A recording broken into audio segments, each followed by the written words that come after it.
Welcome to the WHHI-TV Daily News. I'm Betsy McDaniel. It's a chilly one out in the Lowcountry today, but of course there's still a lot to cover, so let's get started with our headlines.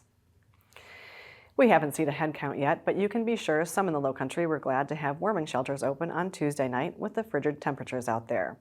Those shelters at the Sea Island Presbyterian Church on Ladies Island Drive and the Christ Lutheran Church Mid-Island on Hilton Head will be open Wednesday and Thursday nights as well, beginning at 5:30. They will be offering hot meals and a warm place to sleep, but they are asking that you not bring pets, alcohol, or weapons into the shelters. As if the Lowcountry shrimpers don't have enough trouble with higher fuel prices and the flood of foreign-raised shrimp in our markets, now there's a bit of cold temperatures. One retail shrimper says the impact can be felt if temperatures get below 48 degrees. So manage what it's like out on our waters when it's closer to freezing. The snow in the Lowcountry back in 2018 killed off nearly the entire shrimp population, and an extended cold snap could do the same this month. No decisions have been made by the state on how long shrimp season will last, but the State Department of Natural Resources is closely monitoring local waters. Back in the fall, it wasn't freezing temperatures we were worried about, it was a hurricane. In fact, some of us are still dealing with the effects of Hurricane Helene, who came through in late September. So FEMA has extended the deadline to apply for relief until January 28th, and they have set up a disaster recovery center at the St. Helena Library for the next few days from 10 to 7.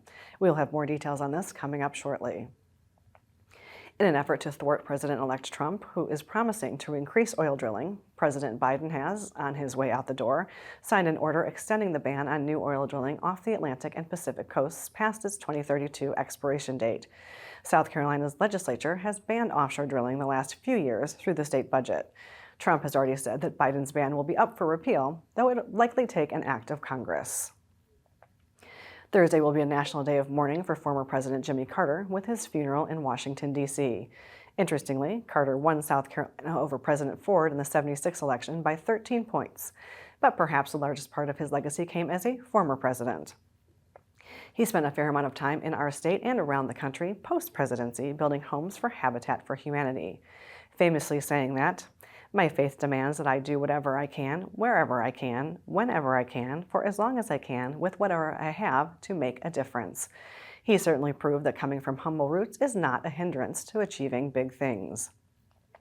The 100-year-old Carter was preceded in death by the love of his life, Rosalind.